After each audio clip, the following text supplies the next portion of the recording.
Insufficient daw in substance kaya't binasura ng House Committee on Justice ang dalawang impeachment complaint laban kay Pangulong Bongbong Marcos.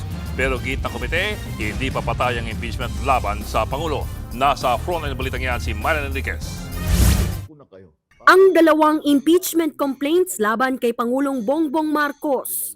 The impeachment complaint of De Jesus, insufficient in substance. The chair declares the Masa et al. Impeachment complaint insufficient in substance. Parehas nang ibinasura ng House Committee on Justice matapos ideklarang insufficient in substance. Ibig sabihin, hindi napatunayan ng dalawang reklamo sa komite na may impeachable offense si PBBM. Ang unang reklamo, yung inihain ni Atty. Andre De Jesus at inendorso ni Pusong Pinoy Party List Representative Jet Nisay. 42 ang bumoto na ito ay insufficient in substance, isa naman ang tumutol at 3 ang nag-abstain. Kasama sa naging basehan ng reklamo ang unconstitutional na paglipat sa halos 90 billion pesos na sobrang pondo mula sa PhilHealth patungo sa National Treasury. Pero sa debate ng mga mambabatas kahapon, ang naging puna, walang recital of facts. Masyado raw nakabase sa hearsay at media reports at kulang sa personal knowledge ang complainant. Ngayong araw, naging madugo ang pagbusisi sa ikalawang impeachment complaint na inihain ng Bayan at Makabayan Bloc. May 3 inilatag na acts of betrayal of public trust. Pero para sa minority leaders, ang ikatlong aligasyon kung saan inaakusahan si PBBM na may kinalaman sa kickbacks at budget insertions sa national budget ang pinakamalakas na ground for impeachment. Malinaw daw itong betrayal of public trust, pero yan ay kung mapatutunayan ni dating Congressman Zaldico ang aligasyon.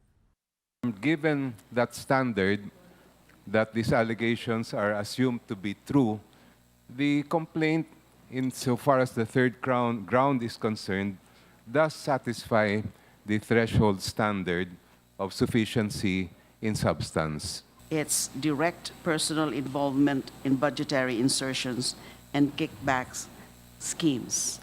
Sa tingin ko po, itong third ground ang pinakamalakas. Pero si Justice Committee Vice Chair Keith Flores muling iginiit ang requirement na kailangan may personal knowledge ang mismong naghain ng impeachment complaint. But we have to go back to the verification again, Madam Chair, that the information contained in the impeachment complaint must be true and correct based on their personal knowledge and on authentic documents. We already know that former Congressman Zaldico is not here.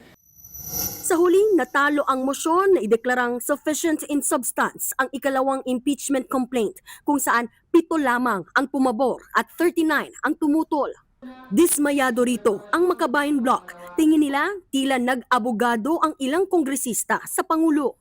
Napakahusay na pagpaliwanag po ng ibang mga kasamahan natin, katulad ni Congressman Irice, ni Congresswoman Laila de Lima, Congressman Chel Jokno. Malinaw na sa batayan na yan ay sufficient in substance ang complaint at dapat tumuloy sa susunod na yugto. So malinaw po, mukhang desidido talaga ang komite na patayin na sa yugtong ito pa lamang ang complaint. Pero itinanggito ng liderato ng House Committee on Justice. Hindi naman po pag-aabogado sa presidente. Bagkus, pagbibigay po ng opinyon ng bawat isa, ipaliwanag kung paano tignan yung mga pagtanggap ng ebidensya.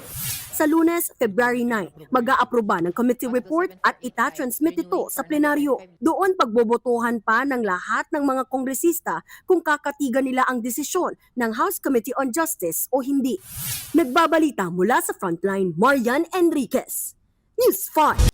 Mga kapatid, Ed Lingaw po, maging maalam at may pakialam sa mga napapanahong balita sa ating bansa. Para sa mas malilimang pagtalakay at paghimay sa mga issue at headlines, mag-follow at mag-subscribe sa social media pages ng News 5.